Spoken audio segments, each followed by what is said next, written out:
Thank you for listening to Discovering the Scriptures with Dr. Peter John.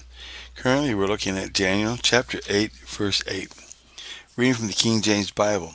Therefore the he-goat waxed very great, and when he was strong, the great horn was broken, and for it came up four notable ones towards the four winds of heaven.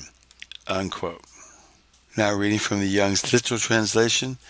And the young he-goat hath exerted itself very much, and when it is strong, broken hath been the great horn, and come up doth a vision of four in its place at the four winds of heaven.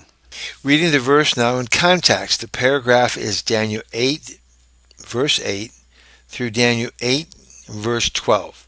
Reading from the King James Bible, quote, Therefore the he-goat waxed very great, and when he was strong, the great horn was broken, and for it came up four notable ones towards the four winds of heaven.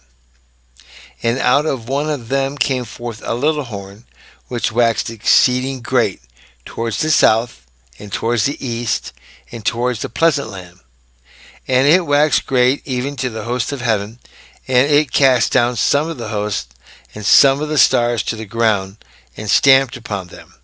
Yea, he magnified himself even to the Prince of Hosts, and by him the daily sacrifice was taken away, and the place of his sanctuary was cast down. And a host was given him against the daily sacrifice by reason of transgression, and it cast down the truth to the ground, and it practiced and prospered. Unquote. Now, when we parse this in the Hebrew, we have very great, great, goat, therefore the male goat, large, the horn, was broken, but when he became strong. Now, Daniel's writing this passively, because it's written in a quill, this verb is. He's writing very passively in this. So he's putting down what he has seen. Became very strong, winds, towards four, in place of it, four notable ones, and came up of the heaven. Now he's writing passively. Why? Why is he doing so? Might be because Daniel has already lived through several kingdom changes, so it's no big deal to him. Let's read the old commentaries. Let's read John Gill and see what it says. Therefore the he-goat waxed very great. The Grecian monarch under Alexander became very powerful and was very extensive. He not only conquered the Persian Empire, but also the Indies, yea, the whole world, as he imagined. And indeed, he did bring into subjection to him the greatest part of the then known world, and he was very great in his own esteem.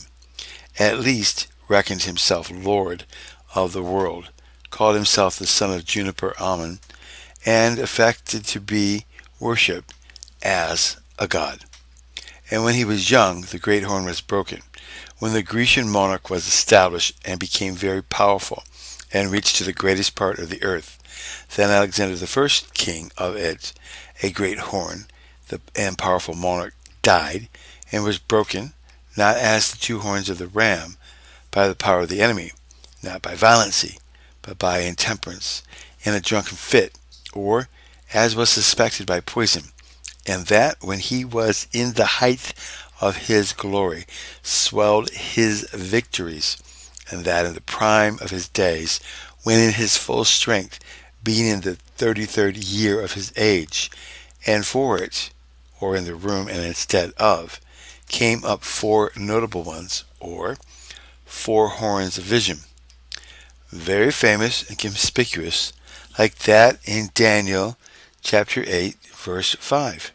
Reading from the King James Bible, quote, And as I was considering, behold, a he-goat came from the west on the face of the whole earth, and touched not the ground, and the goat had a notable horn between the eyes. Unquote. Which were the four kingdoms into which the kingdom was divided sometime after Alexander's death, and the four kings that were over them. The kingdoms were those of Egypt, Greece, Asia, and Syria.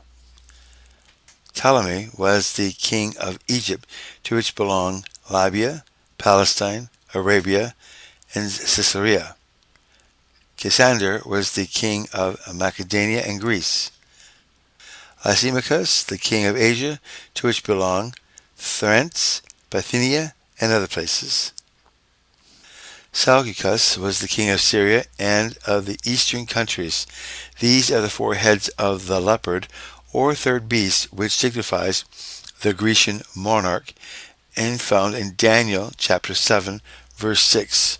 Reading from the King James Bible, quote, "And this I beheld, and lo another, like a leopard, which had upon the back of it 4 wings of a fowl. The beast had also 4 heads, and dominion was given to it." Unquote. Continuing. And these were the 4 winds of heaven, east, west, north, and south. Egypt, with its appendixes, lay to the south. Asia, and what belonged to that, to the north. Macedonia and Greece to the west, and Syria to the east. And thus was the Grecian Empire divided into 4 kingdoms. Among the successors of Alexander, there were some partitions of it before this into provinces governed among his brother and the son of Alexander. But after the battle of Ipsus, in which Antiochus, one of Alexander's captains, and the very principal, active, and ambitious man, was slain, and his army routed, the 4 confederate princes against him above named, divided by consent the empire between them into separate kingdoms, and became really, and not in title only, kings of them, which is what is here prophesied of. So this ends Daniel chapter 8, verse 8. As we can see, this has already taken place. Daniel is prophesying something that we now see in history, that God told him way ahead of time. So this is signifying that Daniel is in favor with God, and God does show him things that are going to happen. We have much more coming up on this one. Things that are going to pertain to us now in the future. Things that are going to happen to the last day Christians. So he is giving him the foundation that he's in favor with God, and God will show him things that will be. Please continue to pray for me as I work on the Bible, verse by verse. We'll do sections as we can. We're going to do verses and other ones that I deem are necessary. We will cover the entire Bible. God bless.